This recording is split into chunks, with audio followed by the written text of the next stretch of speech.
following program is provided in part by St. Mary's Credit Union.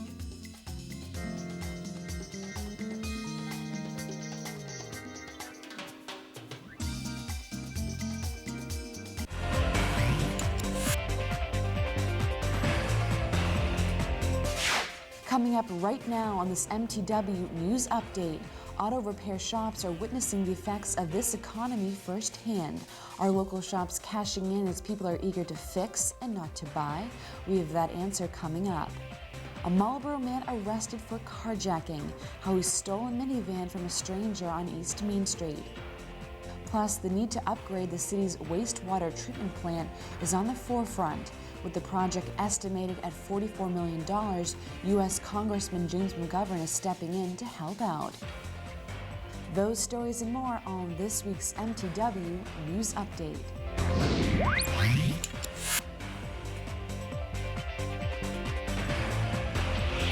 Welcome to this MTW News Update. Let's begin right now with this week's top stories. In these tough financial times, people are spending more money fixing their old cars because they can't afford to buy new cars. That should mean more money for the auto repair industry. We found out otherwise. We went around to some of the local auto repair shops to get some perspective. Fran Mason runs Fran & Sons Automotive. While they may appear to have a lot full of cars being worked on, the work that is actually being done is mostly out of necessity. Nobody's spending extra. They're just fixing what needs to be fixed. Many people are procrastinating getting any really expensive work done and are just getting the bare minimum. Oftentimes, people leave their cars at the shop with no plans on coming back for them when the cost to repair them is too great. It's a church van, as a matter of fact. They hit something and dented it, and it just costs so much money to repair, to not only to buy the parts, but to pull it out. They run out of money. So the van's been sitting here for a couple of months, about 4 months. For places like Brodor's Auto Body, there's still plenty of work thanks to winter collisions. What remains to be seen is what happens when the warmer months come around and people can or can't afford to get elective work done to their automobiles. Eric Fjorsanger runs Marlborough Transmissions. Usually this type of economic climate bodes well for his business because people are driving older cars that need to get fixed. The problem is that he's also dealing with people that just get the bare minimum done because it's all they can afford. This forces him to find other ways to drum up business and generate revenue. Business isn't walking through the door. We really have to, we have to do more advertisement. We have to do we do more road sales. We go out on the road and, promote our business. We're trying to do more web work and, stuff like that. Business doesn't walk through the door anymore like it used to. As recently as 3 years ago, his business would have had a 2-week backlog. Now, he says they work from day to day. The theme that seems to run throughout the places we visited is procrastination. People are really putting stuff off. They're only doing it when they need to do it. And, most people are putting stuff on credit. They're not paying, with their ATM cards. They're paying more on credit cards opposed to having the money, readily available, to do it. So, they're holding off on everything they could possibly hold off on. From Marlborough This Week, I'm Brian Sullivan.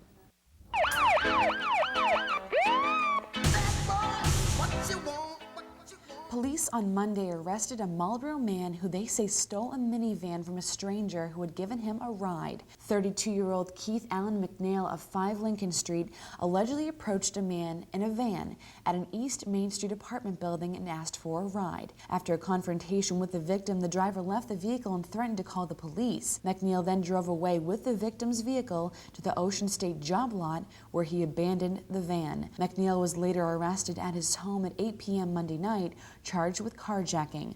Carjacking carries a potential penalty of up to 5 years in prison. McNeil is due back in court on April 2nd for a pretrial hearing.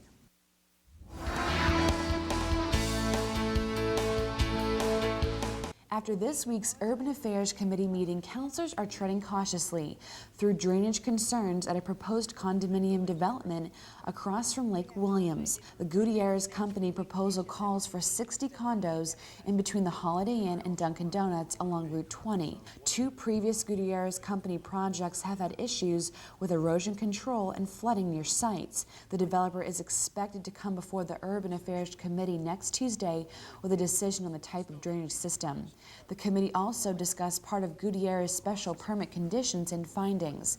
The committee plans to continue discussing these conditions next Tuesday. A local company could benefit further under date changes to a tax incentive agreement with the city. The Operations and Oversight Committee Wednesday night recommended approving several changes to the tax increment financing plan for Seprecor as requested by the state. The City Council approved the plan late last year, and the state recently reviewed it. Seprecor, a research-based pharmaceutical company with headquarters in Marlborough, is in line to get a bigger tax break because its property will be assessed at a higher value with the new dates in this agreement. The council is not amending the agreement because of the recent layoff announcement from Seprecor. The company said in January it would lay off 530 employees.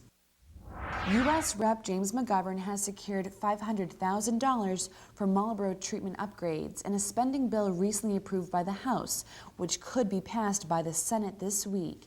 The money would go to the federally mandated upgrades at the Westerly Wastewater Treatment Plant, a project estimated at $44 million. McGovern also secured $300,000 last year for the project. The city also recently received a $10 million state grant for the upgrades. With the House having already passed a spending bill, McGovern expects the treatment plant earmark to make it through the Senate version. President Barack Obama has said he will sign the bill. McGovern said he expects this project to receive some money from the recent stimulus package as well. There were no earmarks in the stimulus bill, but money is destined for water and sewer projects. The generosity of local restaurants and community members provided a donation of a whopping $33,000 recently to Roland's House, the Marlborough Hudson homeless shelter. The money represents the proceeds from the 19th annual Evening of Giving held last November. The $33,000 will be used in its entirety to support the day-to-day operations. The program provides shelter, case management services, and referrals to community-based support to 250 men and women.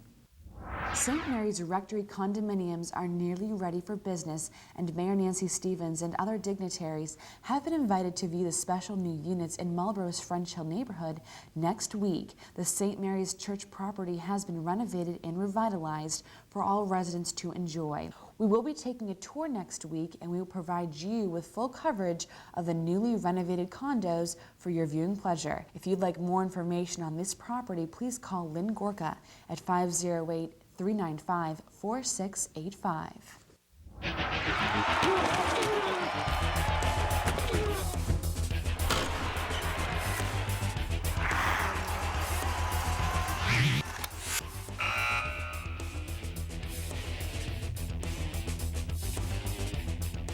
As Jim Moore once said, playoffs, well, we're talking playoffs this week. Second round playoff action, in fact, as the Lady Aztecs, Aspet boys, and Panther girls were all in action. But we start with the Marlborough boys hockey team, who is in the first round matchup against rival Hudson. There's Hudson walking in as the 7th seed to the Sports Center, and there's the number 2 seeded Marlborough Panthers.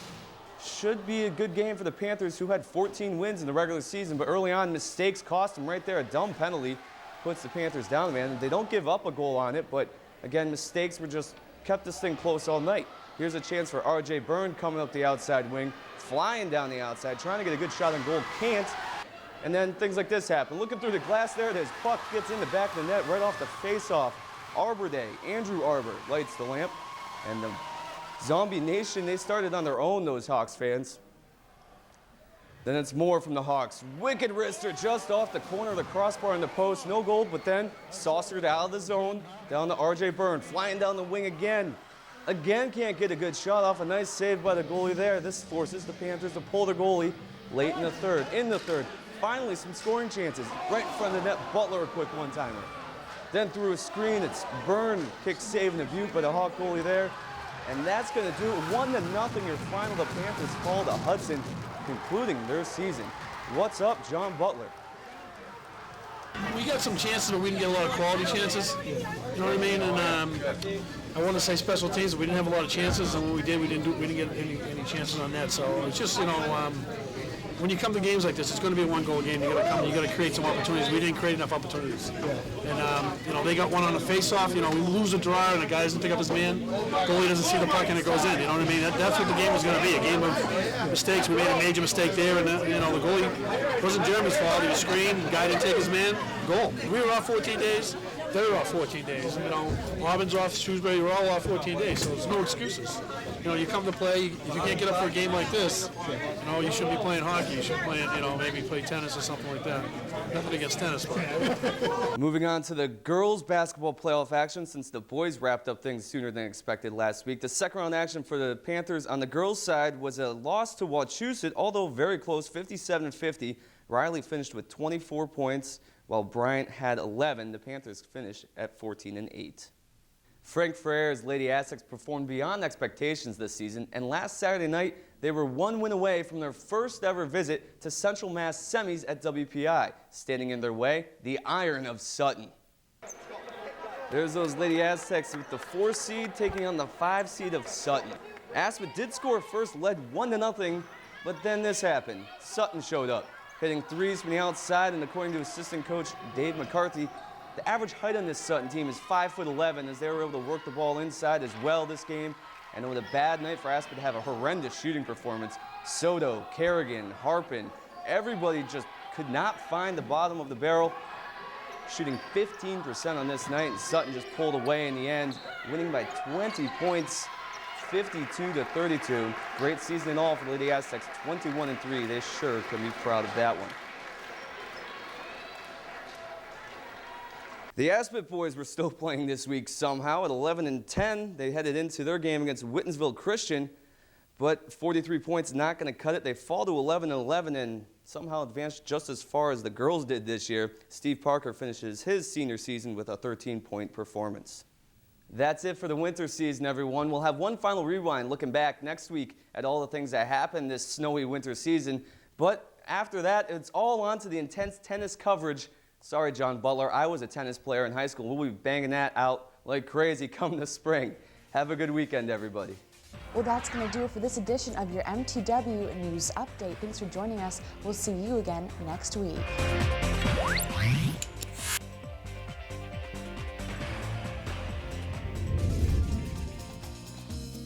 The preceding program was provided in part by St. Mary's Credit Union.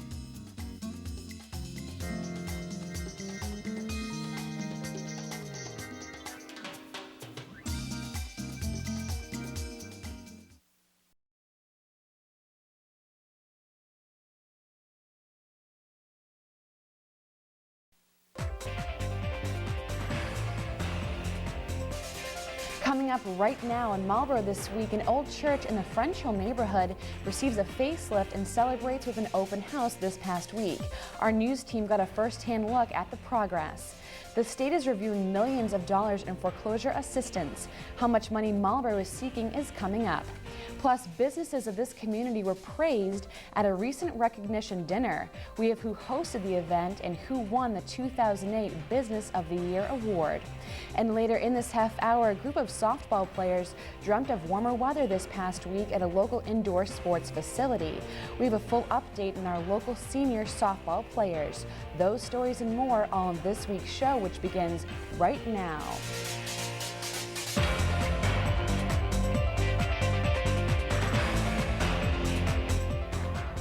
Old photos of St. Mary's Church line the walls of the newly refurbished former rectory that now houses 5 condominiums. On Tuesday, city officials and the public took a much-anticipated tour, and we were there. Welcome to Marlborough This Week. I'm Kristen Doucette. Let's begin right now with this week's top story. For years, this was the French Hill Neighborhood Church. Now, after receiving a much-needed facelift, it serves as housing units for Marlborough's business community. Let's take a look inside. Lynn Gorka was more than happy to show us this second-floor home in the rectory. This unit alone is just absolutely gorgeous. It's like the cream of the crop here. Of course, my developers, they've put the new into the old. So they've kept a lot of the old, so it has a lot of charm and character here. Of the 5 units available in the rectory, this was the first to be sold. Margaret Bailey is the proud owner of this 2-story condo, which features hardwood floors, granite countertops, and a balcony overlooking the grounds. She bought this home long before any renovations had been made. I'll never forget, we came on a rainy, snowy November morning, and I walked in. There was, plaster coming off the ceiling and thick rugs and everything. But I met with Lynn and Stoss and Alex, and they just told me what an amazing job they were going to do and how wonderful it was going to be, and I believed in them, and now I'm in my wonderful home. Downstairs from Margaret is the second unit in the building that was sold, but the first to be moved into. After many fruitless searches in other towns in the area, Pamela Klaus happened upon this place through a posting on the internet. For her, it was love at first sight. The minute I walked in here, I knew it. I walked through the place, I walked out, and I said, I found home. Proximity to work was also a great selling point. Honestly, as I move around and do things, I find that it's really accessible. This location particularly, $4.95. I'm at the office before I finish my coffee. It's very accessible. I'm very pleasantly surprised with that. All 10 units inside the old school building have already been sold and moved into. Nearly all of the units inside the rectory have moved as well. The next phase involves revamping this old church. That's going to be spectacular as well. The units that are upstairs, they have 2 floors and a mezzanine above the floor. So there will be an open floor plan, and they will be unique. They will almost be 3-level units because the mezzanine upstairs will be about 200 square feet itself. If people are interested, they're welcome to come on our website and take a look. We have some plans there available. Local officials are already impressed with what this project has done for the area. It's already done a lot for the neighborhood. The pride is back in the neighborhood association is back. We're getting new people, active people involved. I was a parishioner here and actually went to school in the grammar school over there, St. Mary's Grammar School. So I have a history here, and my family's been up on French Hill here for over 100 years, and so very important to have such a great project in this neighborhood. For Marlborough This Week, I'm Brian Sullivan.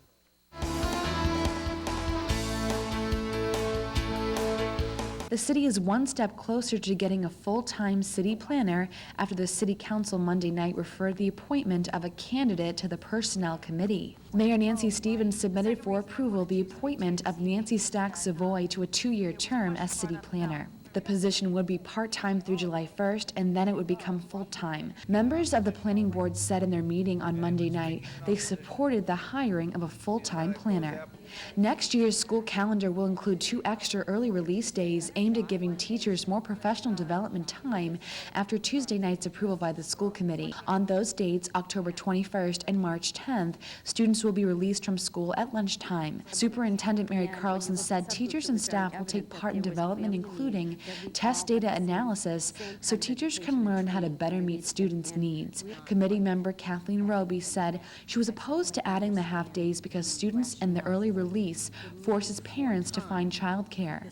Mayor Nancy Stevens says she agrees that it can be difficult for parents to juggle half days. However, with the calendar approved so far in advance, they should have ample time to plan. The committee also discussed if Election Day, November 3rd, should be a school holiday as listed in the proposed calendar. The committee voted 6-1 in favor of the calendar, with Roby opposing. The state is reviewing millions of dollars in foreclosure assistance, including nearly $750,000 requested by Marlborough. The state has identified 39 communities hardest hit by foreclosures, and the State Department of Housing and Community Development plans to award $43.4 million in federal neighborhood stabilization program funding. The funds will be used to purchase and rehabilitate foreclosed homes. The state's award is part of a $3.9 billion program rolled out by the U.S. Department of Housing and Urban Development under the Housing and Economic Recovery Act of 2008. The owners of Kennedy's Pub are expanding their property to include more than just serving food and drink. As part of the first phase of a multi-million-dollar project, steel has been erected for one of 2 buildings that will house automotive services. The owners are following up on leads for potential tenants. The plans call for 30,000 square feet of buildings on the commercial automotive zoned land behind the restaurant. The first phase is about 25% complete, and the owners hope to have businesses in the buildings by late May. Well, speaking of the business community, the Marlborough Regional Chamber of Commerce hosted their 2008 Business Awards at the Marlborough Royal Plaza Hotel last week. In this bleak economy, this is exactly what the city of Marlborough needed to boost the morale of our successful business owners, chamber members, and supporters. Since 1939, the Marlborough Chamber of Commerce has offered support and advice to businesses and organizations in the region.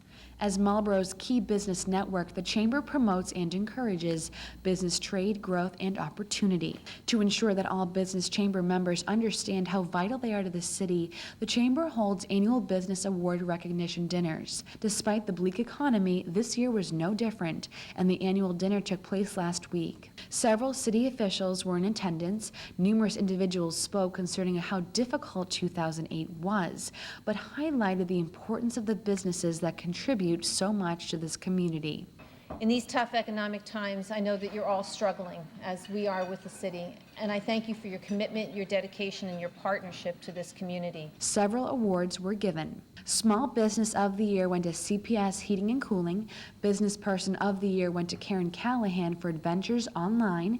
The Marlborough Spirit Award went to Darren McLaughlin of the Wayside Racket and Swim Club. The Marlborough Pride Award went to Christopher Heights of Marlborough. The Green Award went to Boston Scientific. And last but not least, the Business of the Year was Hologic. I look around and I see so many dedicated people, and I want to thank you on behalf of this community and on behalf of myself personally. Thank you for everything you do for this community, and it is an honor and a pleasure to work with each and every one of you. Still to come on Marlborough this week, the Marlborough School District is in the midst of kindergarten registration.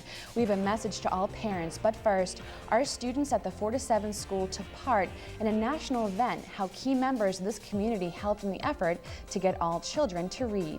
We'll have all the details when we return. Stay with us.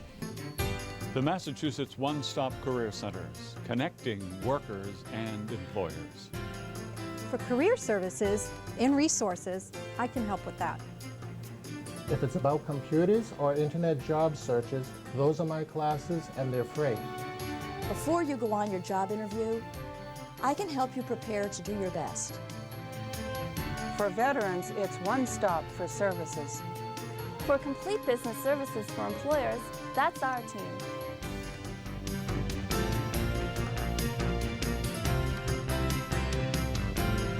Millions of young children celebrated Read Across America Day this month in celebration of the birthday of Dr. Seuss on March 2nd. Now, due to the unpredictable New England weather, the event for our students here in Marlborough was postponed to this past Monday, March 9th. We visited the 4 to 7 school during the event to catch all of the reading action. The National Education Association annually sponsors Read Across America and now is in its 12th year. The event focuses on motivating children to read in addition to helping them master basic skills. The children really get a kick out of it. It's really fun for them to, first of all, be read to. It's a joy, even for 5th grade children, to have a picture book read to them or any book read to them. They really, really love it. In cities and towns across the nation, teachers, teenagers, athletes, parents, grandparents, and others developed NEA's Read Across America activities to bring reading excitement to children of all ages. A lot of these volunteers are coming back for their 4th year. They don't have children here anymore, but they just come back and back and back. We have retired teachers who are coming back, as well as parents, and they just love it. And it's interesting, every year the feedback I hear is that they're so surprised at how much the kids love to be read to. Governors, mayors, and other elected officials recognize the role reading plays in their communities with proclamations and floor statements. We're also fortunate today to also have the 6th grade children reading to share their love of reading with our 4th and 5th graders. Teachers and principals seem to be more than happy to dress up if it boosts their students' reading. The event calls for every child to be reading in the company of a caring adult, so remember, make it a priority to read to all students every day, 365 days a year. Kindergarten registration is officially underway throughout the Marlborough School District, and this past week we visited the Kane School's registration location to give you the details you need to know. We need to get the kids registered. That's the most important piece. All children living in Marlborough who will be the age of 5 by August 31st, 2009 are eligible. Patricia Sibilio, an employee of the Office of Teaching and Learning, guided all concerned parents through the process with ease. With one more week of registration, which will take place at the Richer School, Sibilio wants all parents to know what to bring with you when you come to register your child. There are certain things parents have to bring, something that says that they have an apartment, a house, a mortgage, a lease statement, a major utility bill, a license, a pay stub. and physical and immunizations, which are really important. In addition, Sibilio says there are frequently asked questions that she would like to address for all parents and residents to know, such as the times for half-day kindergarten and full-day kindergarten. It's 9:05 to 11:35 for AM, 12:35 to 3:05 for PM. Full day is 9:05 to 3:05. Parents can enter into a lottery to access full-day kindergarten for their child, but it's not a guarantee because of the volume of students and the number of days of full day at each school. Sibilio states that it is vital that all students are registered as soon as possible. You are free to come to Kane, Richer next week when we're there. I want people to register wherever is convenient for them, just so we get the kids registered.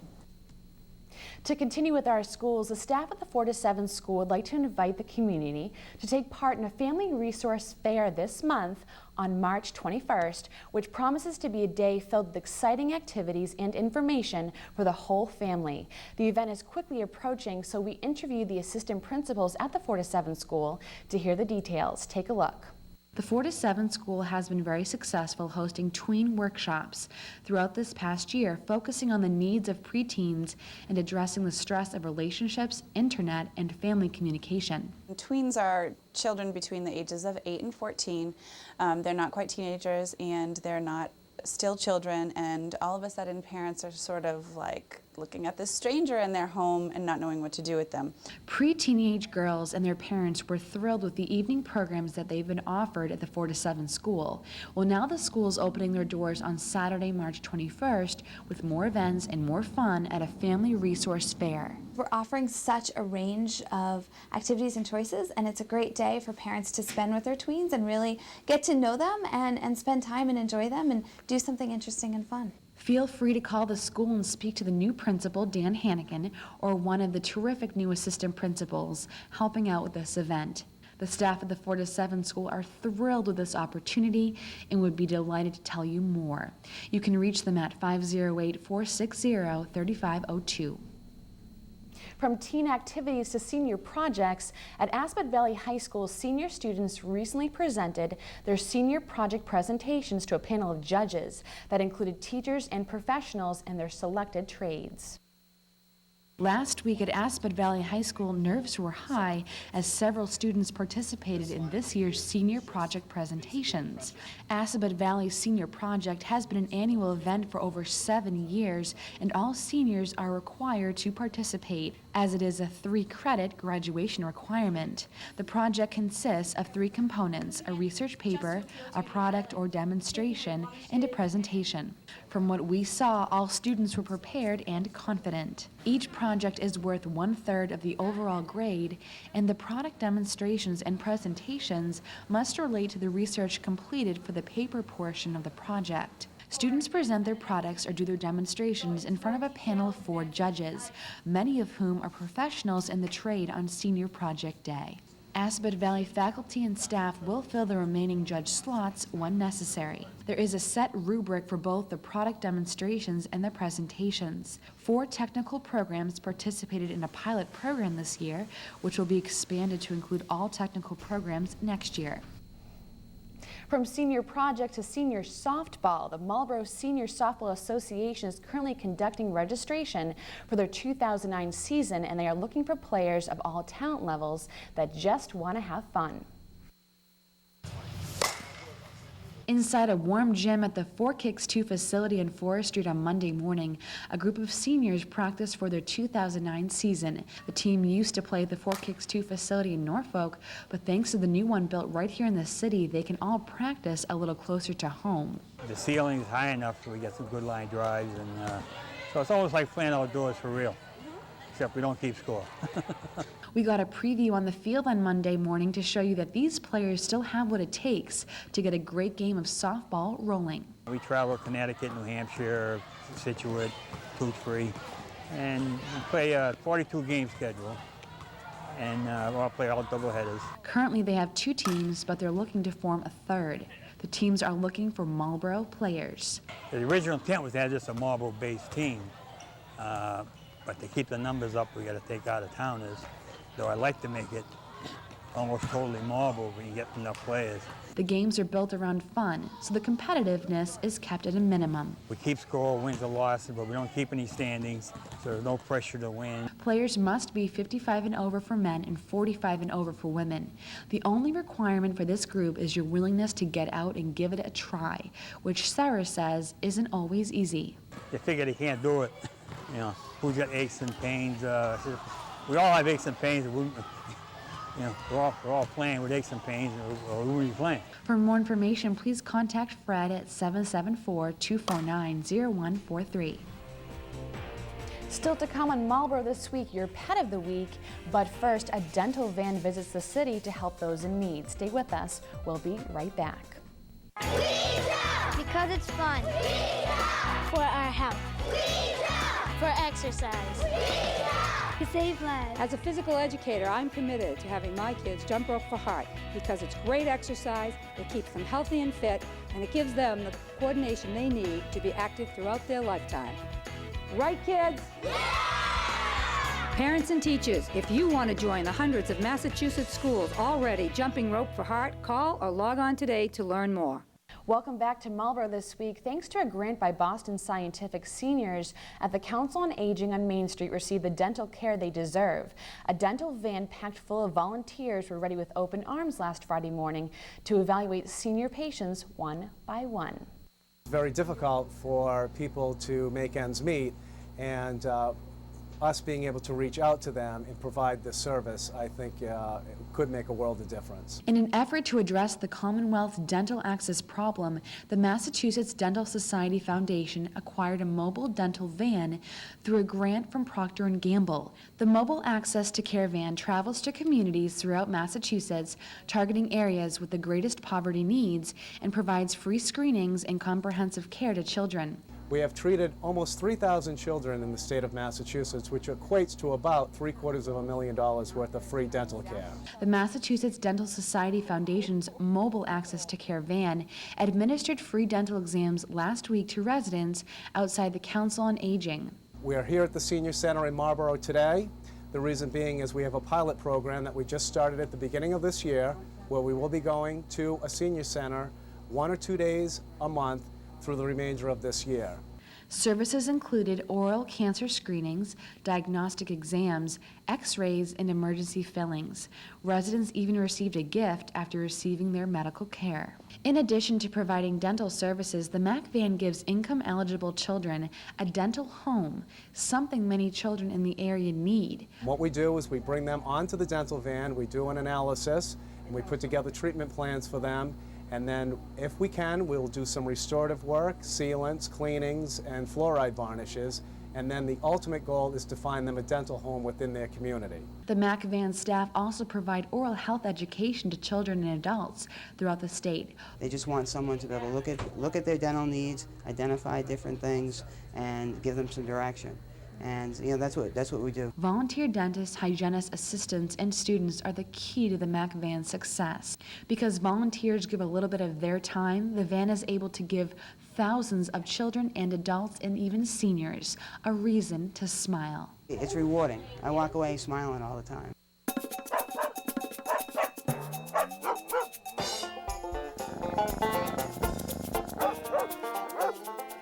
Today we have Elvis. And Elvis is a purebred American Eskimo, also known as a Spitz.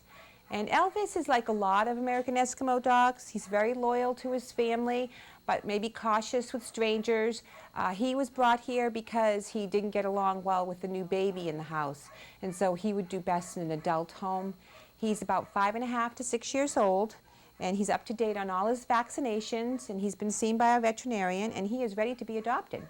So if you're interested in Elvis, please call Buddy Dog at 978-443-6990.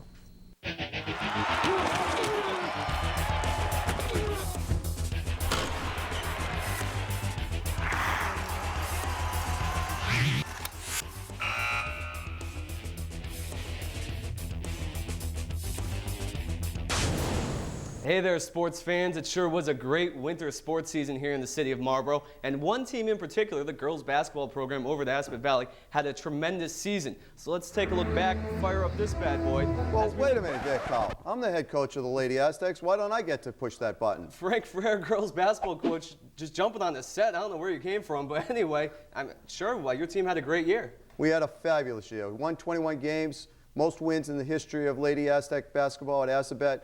We had a great run into districts. We end up winning the state vocational title. It has been a phenomenal year, one that you'd like to see never end. Well, I guess I can give up the duties to you this time. Give it a shot, see if you break this thing. All right, we'll give it my best shot at it.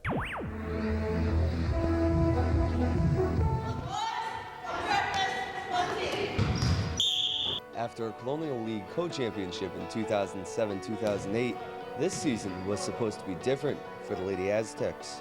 We want to create chaos. Chaos is, it's fun. It's not pretty, but it's fun. And the more chaos we create in court, the better chance that we're going to have to win. After one of many snowstorms this winter, Aspet finally played their second game of the season, and, well, Frank got his chaos. Up by 2 with 3 seconds to go. Throw it in the front court. No, it's the back court. What are you doing? 3 seconds left at the horn, laid in by Melissa Tobin. And Hudson advances this to overtime in the extra session. Aspet rallies, however, though. The steal off the inbounds favors them this time. Up and in, Vanessa Jubert for 2, and they hold on in what Coach Frank Ferrer called a learning experience, 52-48. That overtime win on the road sparked their second longest winning streak of the year at 8 games, as the Lady Aztecs outscored their opponents by 19 points per game during that span. The last thing I expected to be right now is 8-1, which is a pleasant surprise. After suffering a tough second loss of the season in a Friday night contest to Blackstone, the Lady Aztecs quickly bounced back. Over the next 5 games, Aspet won by an average of 31 points per game, as Frank Ferrer had these girls playing some of their best basketball, heading into a tough Sunday afternoon matchup versus West Boylston. Good, here it is. Nice job. Nice job. Here you go. There it go. You made an absolute statement today. Things were definitely different in 2008 and 2009, as this season, the Lady Aztecs kept their Colonial Athletic League title all to themselves when they took the crown and got the revenge versus Blackstone on February 12th.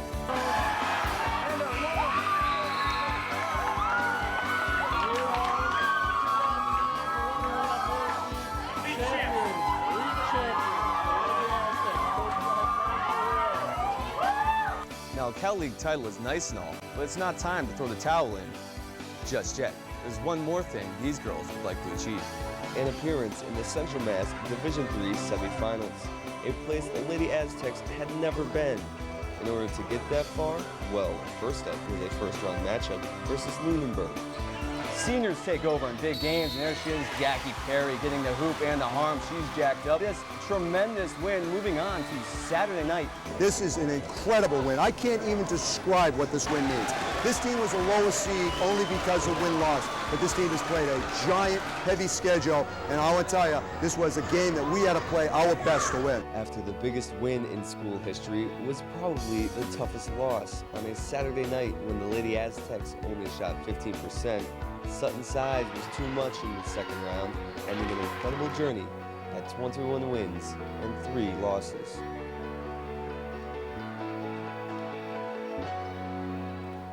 Well, tough loss to Sutton there, Frank. Finished up with 3 losses on the year. Not too bad, but looking forward to next year. Some good things coming.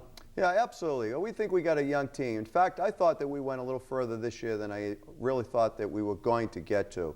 So, yeah, we would have liked to have been able to get ourselves over to the clock by beating Sutton, but it didn't happen. But we have no regrets. Next season looks very promising. Well, thanks for popping by today. I didn't realize you were going to be here. But anyway, that's going to do it for sports this week. We'll see you all again next week. Hold on here, Carl. You happen to notice this button up here. What about this? Can I get No, well, don't touch that, Frank. Just give me a shot. Just one time, let me just try.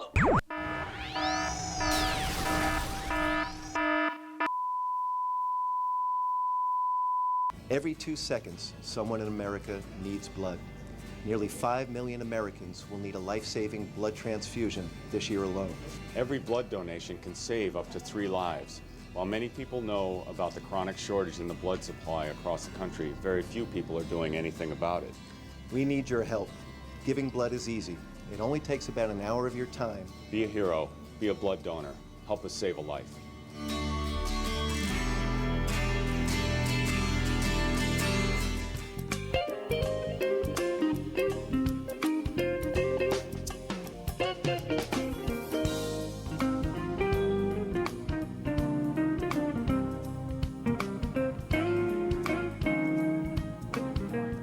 Nomination forms are now available for the Mayor's Youth Service Awards. They may be picked up at the Mayor's office in City Hall, the Marlborough Public Library, the Walker Building, room 105, or by calling 508-460-3758. Nominees must be a resident of Marlborough, age 21 or younger. Simply describe the youth's efforts in 300 words or less on a form provided by the Commission. Deadline for submissions is April 14th, and the winners will be notified by mail and recognized at an awards ceremony scheduled in June. The Marlborough High School Drama Club invites you to be their guest at their annual spring musical, a production of Disney's Beauty and the Beast. Tickets purchased in advance are $10 for adults and $8 for students and seniors. Tickets will also be available at the door for $12. Performances are Thursday, Friday, and Saturday nights, March 19th through the 21st at 7, and Sunday afternoon, March 22nd at 2 p.m. All performances will be in the Marlborough Middle School Auditorium, and for more information, please call 508-460-3500. And before we go, Mary Richardson, co-anchor of Channel 5's Chronicle, will be featured at the Marlborough Public Library's 2009 McConnell Author Celebrity Series in the Bigelow Auditorium.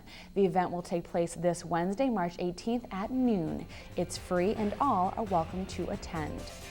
Well, that's going to do it for this edition of Marlborough This Week. I'm Kristen Doucette. Thanks for joining us, and we'll see you again next week.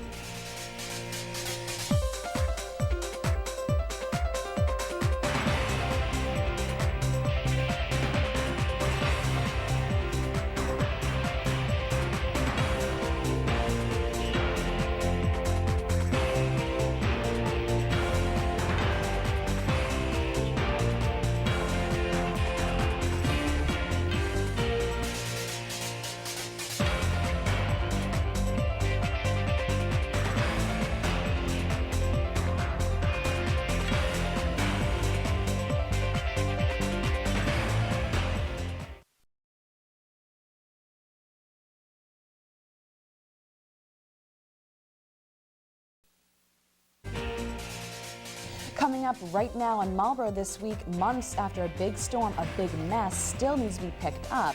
How FEMA is helping the Department of Public Works clean up our city and how you can help. It's all coming up in our top story.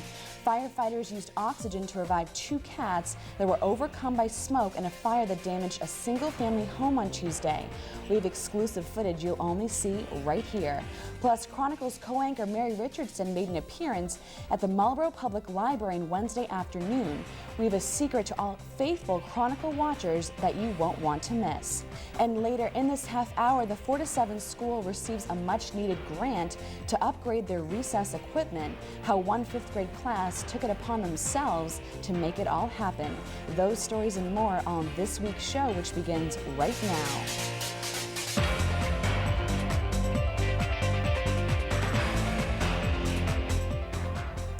Remnants from the December 12th ice storm still linger on private lawns and public walkways, and now FEMA is stepping in to help cover 75% of the cleanup costs, but they need your help. Welcome to Marlborough This Week. I'm Kristen Doucette. Let's begin right now with this week's top story.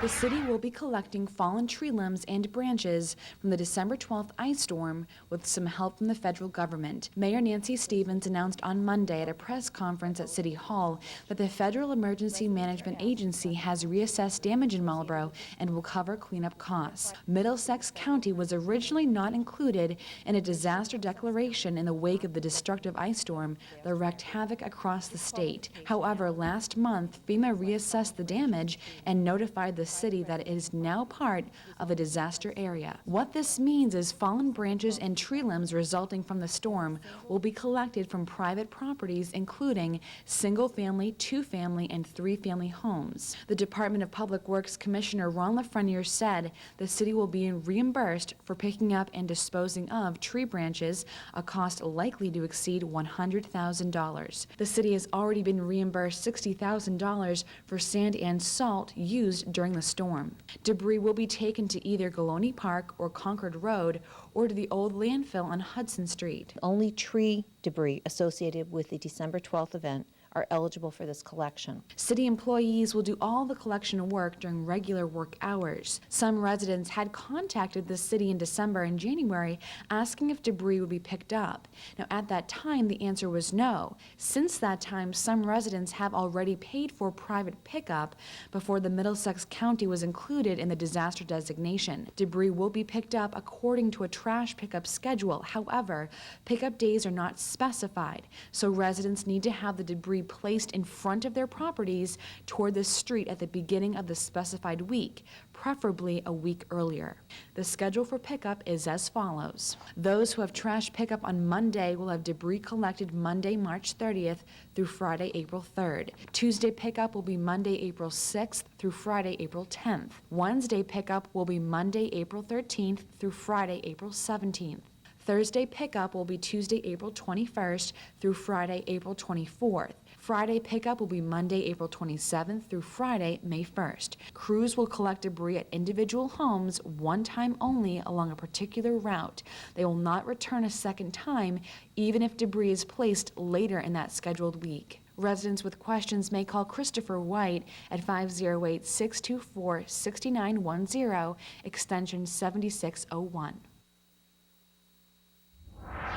Firefighters used oxygen to revive two cats that were overcome by smoke in a fire that damaged a single-family home on Russell Street on Tuesday. Fire officials say they have not determined what caused the fire that started at the back of the house at 97 Russell Street. They estimate smoke and fire damage to be $40,000. No one was home at the time and no injuries were reported. However, two of the four cats in the house required oxygen to revive them. A third cat was not injured, and the fourth cat was found hiding in the basement. The other cats were taken to Hudson Animal Hospital for treatment. Fire officials said a neighbor called 911 at 12:09 p.m. to report smoke coming from the house. When firefighters arrived, they found heavy smoke but no flames. Fire damage was confined to the back section of the house with smoke damage to the rest. Firefighters cut a hole in the roof and opened windows and doors to ventilate the house. They left the scene at approximately 2:10 p.m. The cause of the Russell Street fire is now under investigation by the Marlborough Fire Department and the State Fire Marshal.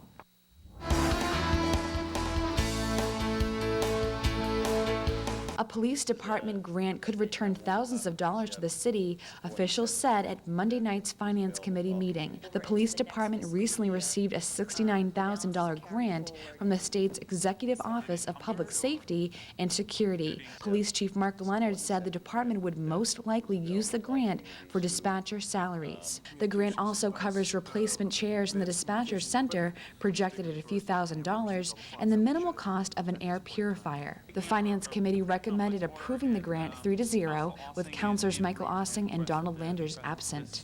In other business, the committee began discussions about the city's retirement benefits liability, which is between $52.3 million and $111.5 million, according to the report by Buck Consultants. All government employers must implement an accounting of obligations for post-employment benefits not related to pensions. Marlborough must begin its reports with the publication of fiscal 2009 financial statements. The city hired Buck Consultants to determine the liability. The amount of the liability depends on the method the city chooses to pay for it. If the city sets up a trust fund, the liability is $52 million. If the city uses the pay-as-you-go method, the cost will be $111 million. Mayor Nancy Stevens has recommended the City Council establish and fund a trust with funding to begin in fiscal year 2013. The committee will have many more discussions about the topic and is tabled for now. The official website for this city includes pages for city departments with information ranging from media agendas to contact numbers to key documents. The site, averaging about 1,800 visitors per day, is the third most popular among all virtual town hall sites. The IT department is in the middle of redesigning the site, something it tries to do every 3 years, which will include new pictures and video additions within the year. The new site will likely go online within about a month. The developer of a proposed condominium project along Route 20 has decided to alter 2 major issues that are worrying city councilors. The Gutierrez company is now proposing a dry drainage basin rather than a wet pond system for the front of its 60 condo development across from Lake Williams, and is altering a retaining wall that councilors had deemed unattractive. The committee will meet next on March 24th to look over this issue once again, and the vote to the City Council. The Assabet Valley District School Committee decided on Tuesday night that most of the member communities of Assabet Valley High School will make smaller payments to the school for the next fiscal year. The total member contributions are down $455,000 for the school's fiscal 2010 budget, which begins July 1st. The committee last month voted for a $16.4 million budget, a $360,000 cut that includes a handful of layoffs. Only Maynard will pay more next year, an increase of about $7,000 to slightly more than $949,000. Still to come in Marlborough this week, during this bleak economy, the Boys and Girls Club of Metro West aims to help teens get the jobs they deserve. We'll have all the details in just moments. But first, Channel 5's news magazine Chronicle show comes to Marlborough. Well, at least a co-anchor of the show. We have an exclusive interview with Mary Richardson when we return. Stay with us. Hi, this is firefighter Mark Asenko. Do you know what to do if your house is on fire? When the smoke detector sounds, this is what you must do. Test the doors with the back of your hand. If the door is warm, use an alternate escape route. If the door is not warm, then you may leave. Here are some things that you must do if you are unable to leave. Stay calm and take steps to protect yourself. Stuff the cracks around the door with towels or blankets. Wait at a window and signal for help by yelling. So remember, be smart, be aware, be fire safe.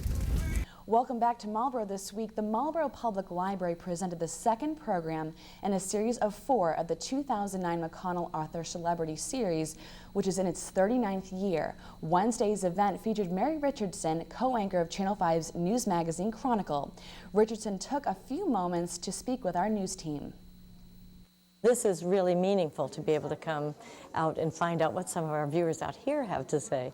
Some fortunate residents on Wednesday afternoon gathered in the Bigelow Auditorium to meet one of television's most valued TV news anchors, Mary Richardson, from Channel 5's news magazine Chronicle. Chronicle is the nation's longest-running locally produced nightly news magazine, and she has co-hosted the program since October 1984. Richardson believes she has the best job in the world at Chronicle. Richardson loves the longer formative stories in Chronicle rather than the quick pace of news. And of course, you can't forget all of the traveling. Who wouldn't love a job that sends you to Egypt on the company's dime, not your own, or to Paris, or to where China as we've been? It's just been the greatest job anyone could ever have. At the event sponsored by the Friends of the Marlborough Public Library, Richardson spent quite a few moments on the question and answer period. She feels it's a great way to communicate with her TV audience to see what they might want to see for stories on Chronicle. Traditionally, we've done a lot of lifestyle stories about, where to go and what to do. And I suspect that the interest in that is going to wane, and they're going to want other things from us. More budget considerations, more where do you get the best deal. Something her regular watchers may not know is that Richardson doesn't know what's on the show on a nightly basis, something she gets embarrassed about from time to time. People are always saying to me, well, what's on the show tonight? And actually, I should have found out about tonight. I don't know what's on tonight's show because we do work a month ahead of time. It takes a whole month to put a show together.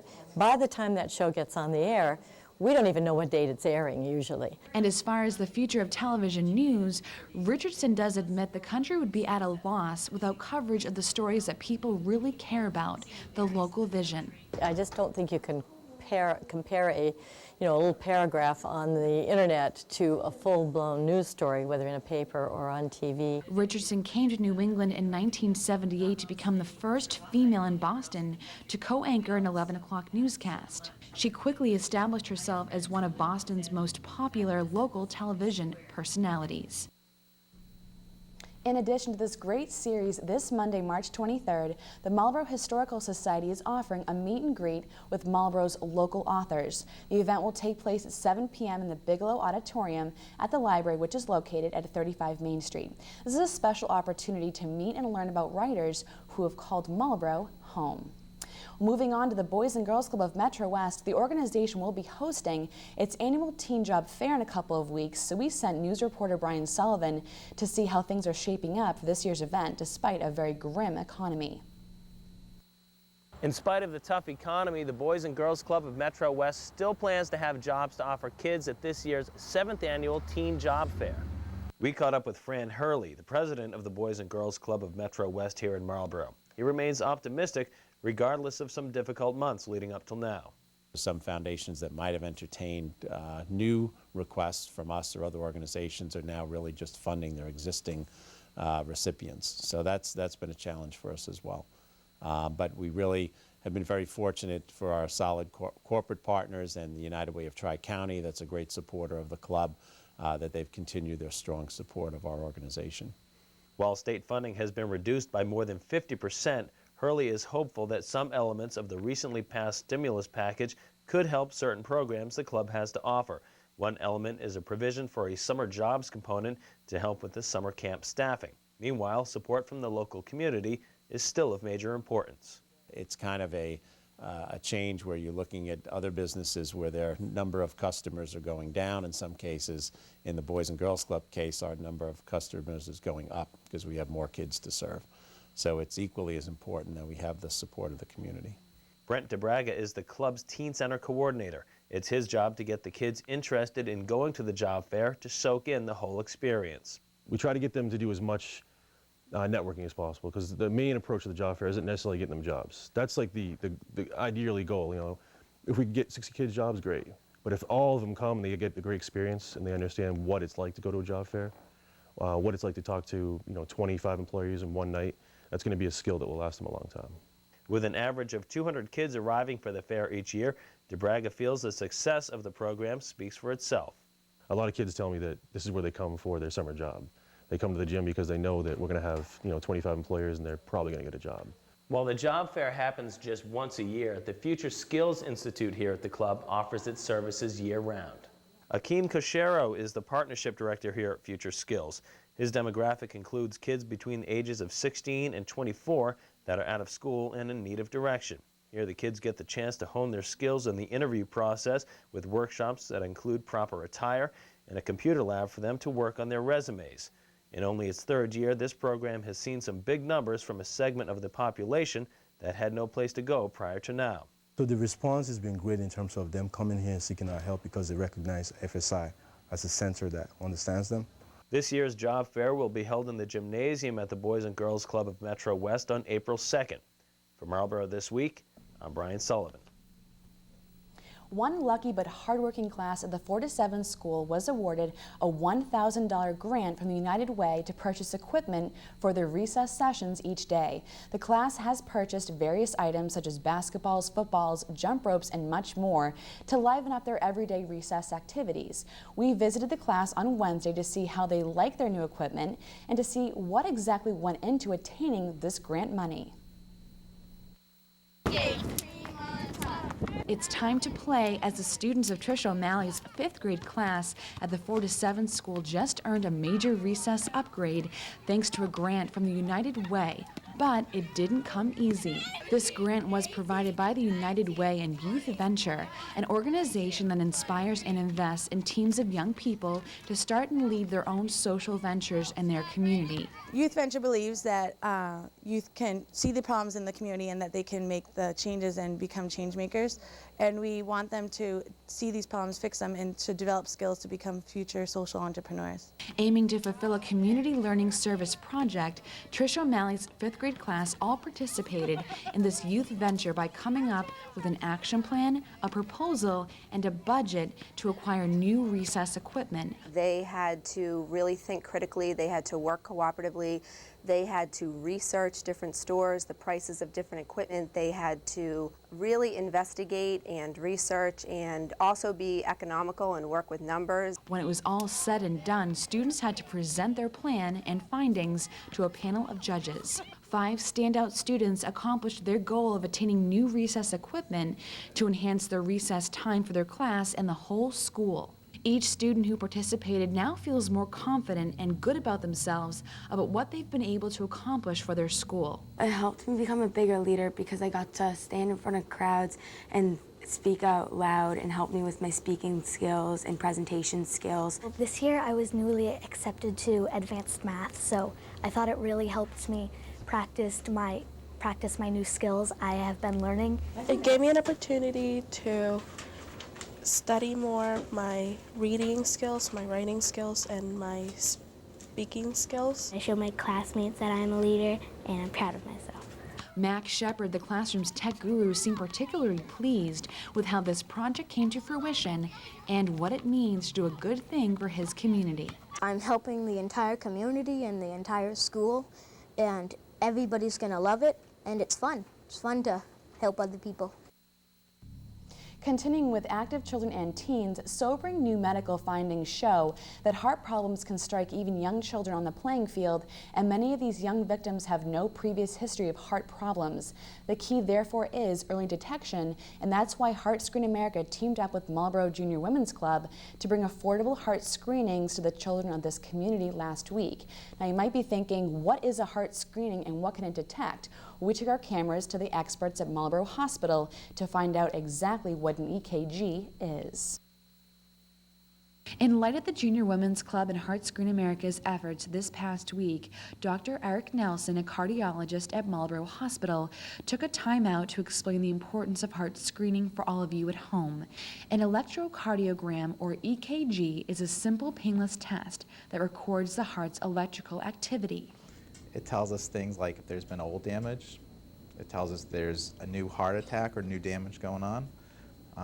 It can tell us even the sizes of the different chambers of the heart itself. An EKG shows how fast your heart is beating, whether the rhythm of your heartbeat is steady or irregular, and the strength and timing of electrical signals as they pass through each part of your heart.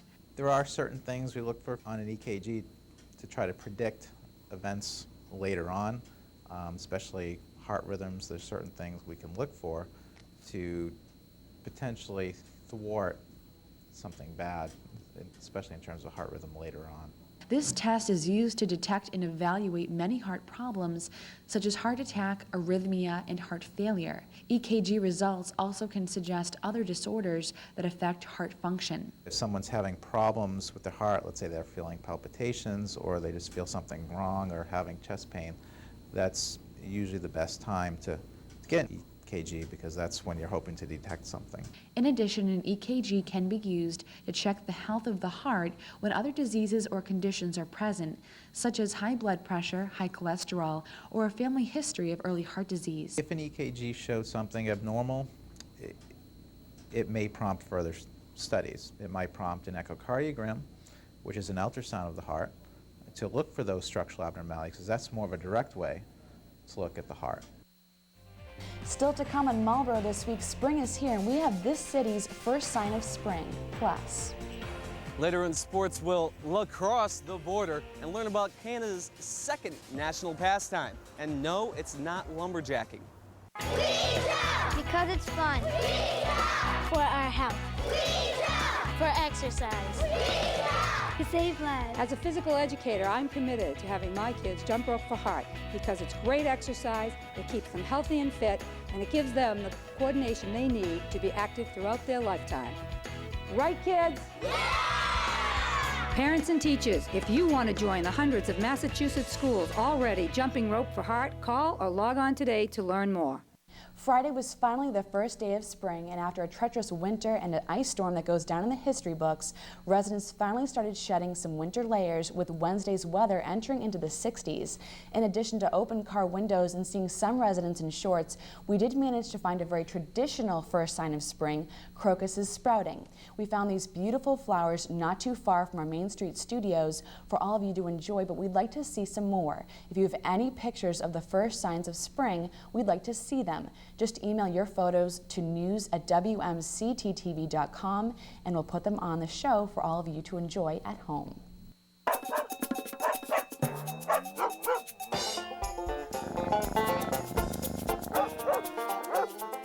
Today we have Jane, and Jane is a real cutie. She's a little stray from Maryland who came up with a rescue group. We think she's probably about 8 or 9 months old, and maybe a Jack Russell mix, some type of little terrier mix. She's not going to be a very big dog. She's probably close to full grown. She's very sweet, gentle, submissive, not housebroken yet, but she's smart. It won't take much if you use a crate. She is good with other dogs, and she seems to be good with cats too.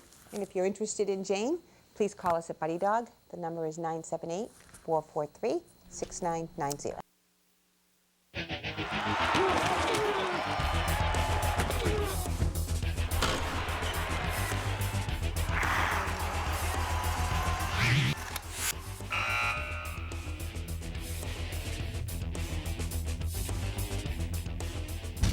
Well, the weather is finally getting a lot nicer here in the city of Marlborough. The grass is getting greener, the crocuses are in full bloom, and well, I might actually get a tan soon as well too. But before we can do all that fun stuff, let's take a quick look back at the winter season that was.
I'm doing a little spring cleaning outside the WMCT studios here, trying to spruce up the lot a little bit. While over at Four Kicks, well, John Butler and some of his hockey players, they're picking up some completely different sticks this spring. 1, 2, 3, a little different than this hockey stick. While being on the ice was nice for head coach John Butler, he now moves on to the less well-known second national pastime of Canada, lacrosse. Is it lacrosse one of their sports up there? Canada actually has two national pastimes. In 1994, Bill C-212 was introduced to declare hockey its national sport. But after much heated debates in Ottawa, Bill C-212 was amended on May 12, 1994 to make lacrosse the official summer sport of Canada and hockey the official winter sport. I can see easily why the Canadians, went from lacrosse to hockey being so cold. They probably say, what the hell, I might as well get out there and skate. A new surface doesn't necessarily mean new faces, as some of Butler's hockey players will trade in their skates for cleats. We got Greg Silverman, who's a senior, Al Butler, R.J. Burns, Cody Vangelis, who's a junior, Mike Gazunas, who's a junior. Some of them have been playing lacrosse as their second sport, so they're used to it. They know what they're supposed to do.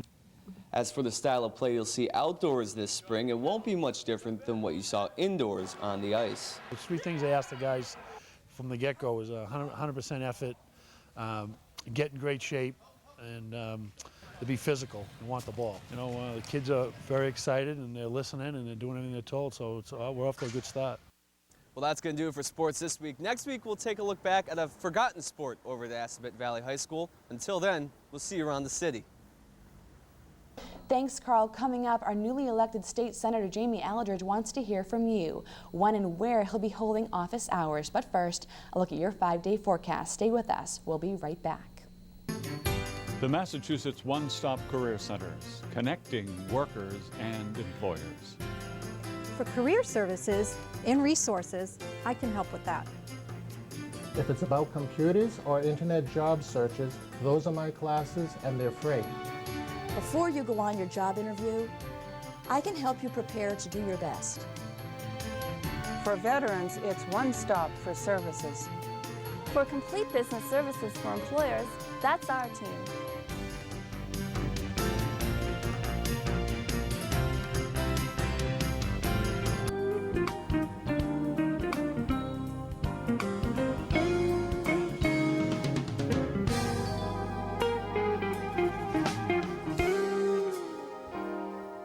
Welcome back to Marlborough this week. We have a few announcements before we go. State Senator Jamie Aldridge will be holding office hours from 11 a.m. to 1 p.m. on Friday, March 27th at his district office in Marlborough, located at 255 Main Street, room 106. Residents will have the opportunity to discuss state and local issues with Aldridge on a one-to-one basis. Now, if you're unable to attend and would like to meet or contact Senator Aldridge at a different time, please feel free to contact his State House office in Boston at 617-772-1120.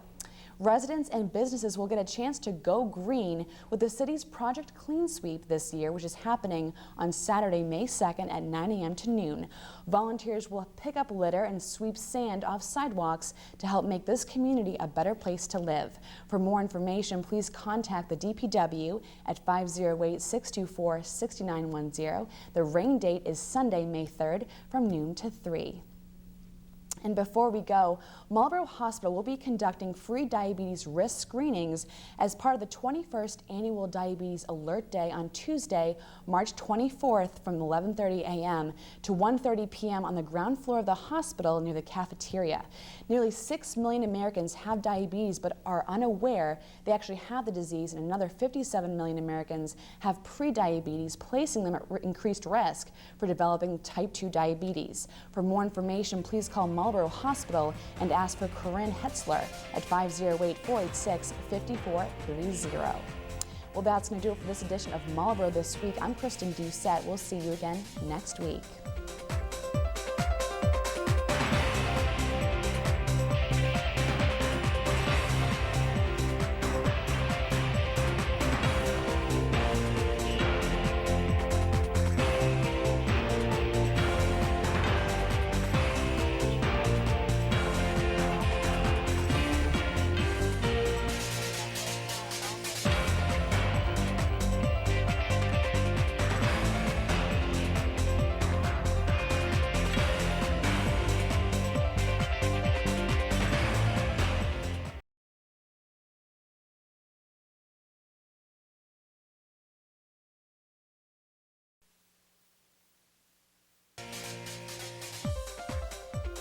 Coming up right now on Marlborough This Week, faced with staff and resource cuts, members of the school district told school committee members on Wednesday that they will work to provide consistent services to students. We have a full report on this past week's school finance budget hearings in our top story. Following Wednesday's hearings, finance subcommittee members came together on Thursday night to discuss a final decision for the fiscal 2010 budget. Was a final decision made? We have that answer coming up. Plus, this building was bought for $9.1 million. We have by who and what it will be used for. And later in this half hour, spring is officially here, and we have some signs of spring that you may have never seen before. Those stories and more all in this week's show, which begins right now.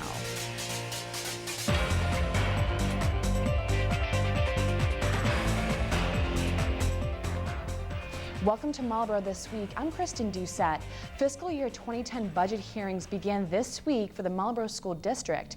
We sent our news team over to the District Education Center as representatives presented their individual budgets to school committee members on Wednesday. The budget for fiscal year 2010 could see Marlborough schools losing anywhere between 25 and 50 jobs. Superintendent Mary Carlson explains that even under a level-funded budget of $48.3 million, a best-case scenario, 26 jobs would still have to be cut. Based on increasing class sizes, based on utilizing staff differently, whether they be teachers or paraprofessionals. At this point, we're looking at, I believe it's 14 teaching positions or people in the Marlborough Educating Association, and then 12 paraprofessionals. That's level funding. Mayor Nancy Stevens has proposed an additional 3% to be slashed from the budget. That would mean at least 20 more positions to be cut. Although committee members haven't tackled that number yet, Superintendent Carlson assures us that it would be cuts in all areas and not just teachers. We would be looking across the board at everything from clerical, from paraprofessionals, from custodial. We did, under the level funded budget, we had a position in central office that was $120,000. We're not refilling that position next year. That additional 3% would mean an extra $1.45 million to trim off the budget. Despite the tough decisions to make and marathon-like hearings that lie ahead, Assistant Superintendent Jim Joliker remains upbeat. We ended the night last night at 11:15, and we've been running nonstop all day today. So it's an exhausting process, but that's the time of year that it is. We'll go into tomorrow night and continue the process. After 7 hours of deliberation, over 10 departments have come in and proposed their fiscal year 2010 budgets. From here, it goes to Thursday's Finance Subcommittee hearing, where they will discuss the overall budget. From Marlborough This Week, I'm Brian Sullivan. Now, due to uncertainty, school committee members Thursday night decided to table the fiscal 2010 budget discussion until mid-April in the hopes they'll have a better idea of how much federal stimulus money the city will receive. We will, of course, be following this story, and we'll keep you updated on the entire process.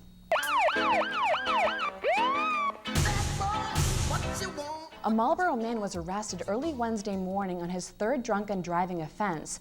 54-year-old Gary Graham was arrested after being pulled over on Lakeside Avenue at 2:24 a.m. He was later held on $1,000 cash bail at his arraignment in Marlborough District Court. Graham was previously convicted of driving under the influence in 1999 in Marlborough District Court and in 2001 in Westboro District Court. Graham is due back in court April 17th for a pretrial hearing.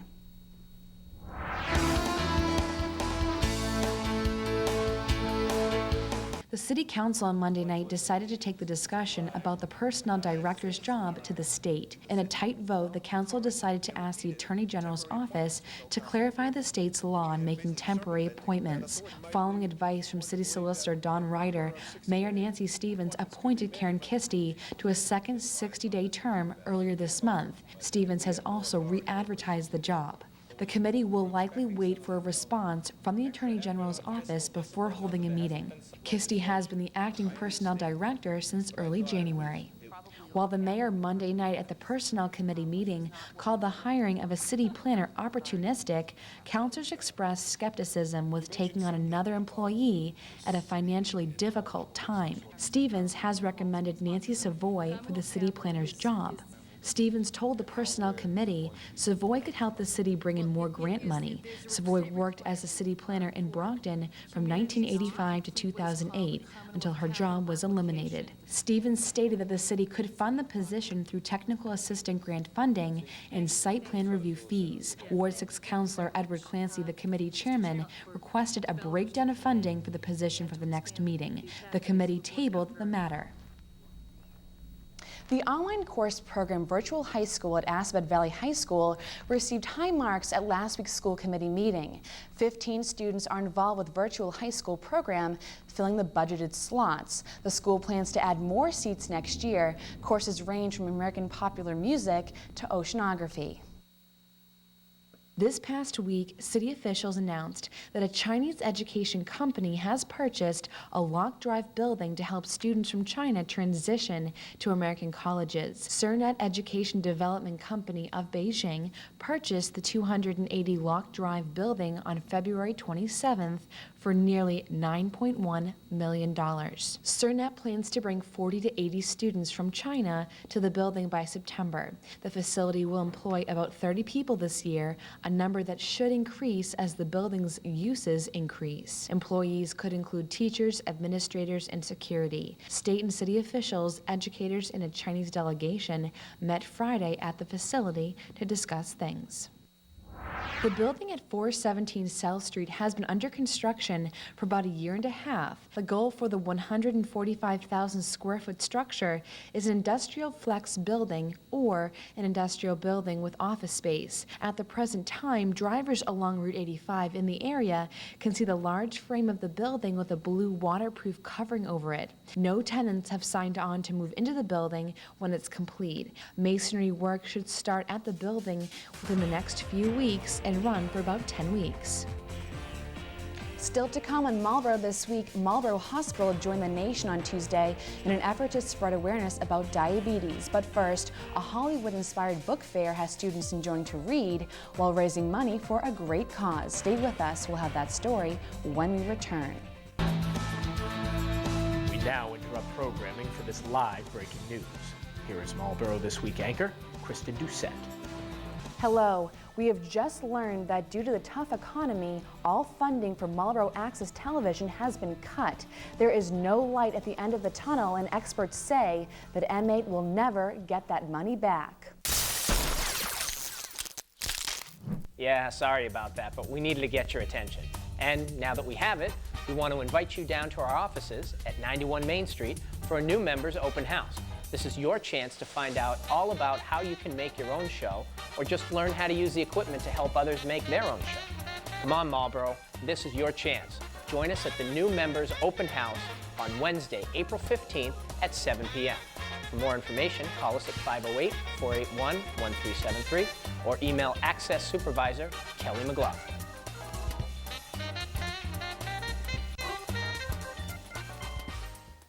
Welcome back to Marlborough This Week. The 4 to 7 school has been enjoying a Hollywood-themed book fair this year to encourage reading throughout every classroom. The students have had a chance to go through and browse the shelves of the book fair, but now it's your turn. We visited the fair to get the details. Take a look. It's lights, camera, read for the students at Marlborough's 4 to 7 school as it's hosting a scholastic book fair to help fund the parent-teacher organizations. The 4 to 7 school runs a book fair twice a year. And because our school is so diverse, ages 4 to 7, we have a great selection of books. Julie Shepard, co-chair of the book fair, says the Marlborough School District aims to get all students reading at a very early age. Starting in kindergarten, that is when Marlborough starts the book fair in the schools. It starts to introduce students to reading. They have lower level books, and as we get into the higher level grades, children have a little bit less time in school to read, but they still need to be encouraged to read. So they have a fabulous selection of books, all the way from easy readers to chapter books, again, to adult books. And it just creates a great buzz in the school when the children are excited about books. A special family night is being planned for this Monday, March 30th from 6 to 8 p.m. All families and members of the community are invited to attend. And we're also having an open house for our specials, which means our art classes, gym classes, tech ed classes in the grades 6 and 7. All the specials are running a tour, and you can go through the school and see what is happening in our school system here in grades 4 to 7. The PTO is also accepting donations to One for Books, which provides books directly to the 4 to 7 school. Scholastic will then match those donations for 3 nonprofit children's programs. Feel free to email Julie at jewel@shepherd.com for any additional information. Last week we told you about the recent recess upgrade at the 4 to 7 school as students in a 5th grade class participated in a youth venture in conjunction with the United Way. After months of budgeting and planning, the students finally received the grant and purchased new recess gear to ensure a fun recess session every day. Well, students of Trish O'Malley's 5th grade class visited several lunch periods on Tuesday, letting all students know that there is new equipment, how to use it, and spoke about the consequences if something is misused. All students will take turns using the equipment throughout the school year. Well, speaking of upgrades, Marlborough Hospital has been hosting free community education classes that have covered and will continue to cover health-related topics such as menopause and heart issues. This week, everything you wanted to know about plastic surgery but were afraid to ask. It's everywhere, the pressure to be thin, wrinkle-free, and to look young, and plastic surgery becomes an ever-increasing option for those who want to change, but it doesn't come cheap. The struggling economy cut into plastic surgery last year as spending on cosmetic procedures dropped, but less invasive procedures like Botox continued to grow. Marlborough Hospital aimed to answer the tough questions at a seminar this past week, which featured plastic surgeon Cynthia Poulos. People love to hear about it. They really do, you know, and I find I do a lot of seminars, I do a lot of talks, and it really comes down to people want to know, what can you do for me? What is it that I might need? What is it that you think about what I'm thinking about? Recent statistics show that 11.7 million surgical and non-surgical cosmetic procedures were performed in the U.S. in 2007. Liposuction, breast augmentation, and tummy tucks are among the most popular. It's not going to change your life, but it can enhance the quality of your life. Attendees at this past week's event explored the risks, recovery time, and results of plastic surgery with Dr. Poulos. To avoid a bad experience with plastic surgery, do your research. You hear of the stories, you know that it happens, but I think if you go to somebody who truly is a board-certified plastic surgeon as opposed to somebody who just says they're a cosmetic doctor, people can use titles that are not necessarily indicative of their qualifications. Events like this allow Cynthia to get out into the community and answer the questions that residents want to know about in a comfortable setting. I think as soon as a lot of people walk into a doctor's office, it becomes, you know, the clinical, I'm you know, kind of nervous about it. And I think it's a much more comfortable environment in which to investigate, you know, on the person's part and my being able to give that knowledge. Cynthia does practice at Marlborough Hospital, and if you'd like to reach her, you can at 508-481-5000. In addition to educational classes, the hospital took part in the 21st National Diabetes Day on Tuesday to help spread awareness and to encourage residents to take a quick test that could help in preventing the disease. And then you just answer these questions. If the answer is no. Marlborough Hospital conducted free diabetes risk screenings as part of the 21st Annual Diabetes Alert Day on Tuesday morning to aid residents in realizing their risks and, if need be, getting the help they need to manage those risks. In order to understand each unique individual, all participants were asked to take a quick test. The diabetes risk test requires participants to answer simple questions about weight, family history, and other potential risk factors for type 2 diabetes. The test shows whether they are at a low, moderate, or high risk for prediabetes or diabetes. Participants were then guided to better understand what they can do to live a healthier lifestyle and perhaps reverse the signs of diabetes. Marlborough Hospital's outpatient diabetes coordinator, Corinne Hetzler, says that nearly 3 million Americans have diabetes, but they are unaware that they even have the disease and don't realize it until they start to develop a complication. And the sad thing about that is all the complications, for the most part, are very preventable. The primary risk factors for type 2 diabetes are being overweight, sedentary, over the age of 45, and having a family history of diabetes. African Americans, Latinos, Native Americans, Asians, and Pacific Islanders are at an increased risk, as are women who have had babies more than 9 pounds at birth. If somebody's having symptoms of diabetes, those would be increased thirst, fatigue, you know, you're just much more tired than usual, running to the bathroom to urinate more frequently. Those are warning signs that your sugar is high enough at that point that you're exhibiting those symptoms. definitely need to make a call immediately to the doctor and have the blood test. Corinne will be happy to continue the conversation about diabetes risks to anyone who could not attend on Tuesday, and you can reach her at 508-486-5430. Still to come on Marlborough this week, a reminder from the DPW about storm debris pickup, and Here at Aspen, it's been nearly 30 years since someone got into this cage. We'll find out why later in sports. Because it's fun. For our health. For exercise. To save lives. As a physical educator, I'm committed to having my kids jump rope for heart because it's great exercise, it keeps them healthy and fit, and it gives them the coordination they need to be active throughout their lifetime. Right, kids?